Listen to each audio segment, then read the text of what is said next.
নমস্কার, শুভ দুপুরের শুভেচ্ছা। চলো প্রতিদিনের মতন আজও চলে এলাম দুপুরের লাঞ্চের থালি নিয়ে। প্রথমেই দিয়ে দিলাম গরম ভাত। দেখো ভাতটা একটু হাতের সাহায্যে একটু গুছিয়ে দিই। আর আজকে করেছি দেখো মেথি শাক আর আলু ঝুড়ো ঝুড়ো করে ভাজা। এটা খেতে কিন্তু অসাধারণ লাগে। একটু 5 ফোড়ন আর শুকনো লঙ্কা ফোড়নে দিয়ে ভাজা। আর করেছি দেখো গোল গোল করে কাটা শসা। তো আজকে শসাটাকে একটু এইভাবে সাজিয়ে দিলাম। আর আছে একটু মাছের তেল।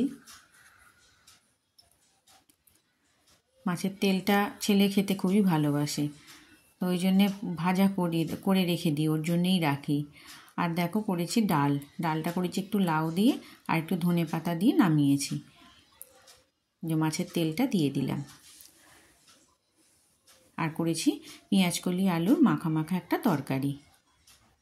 শীতকাল, এখন তো এইসবেরই সময়, তো পেঁয়াজকলি আলুর তরকারিটা এরকম ভালোই লাগে। একটু জিরে গুঁড়ো, তারপরে তোমার কাঁচা লঙ্কা, টমেটো সব দিয়ে একটু করেছি। আর হয়েছে রুই মাছের ঝাল। এই ছিল আমার দুপুরের লাঞ্চের থালি।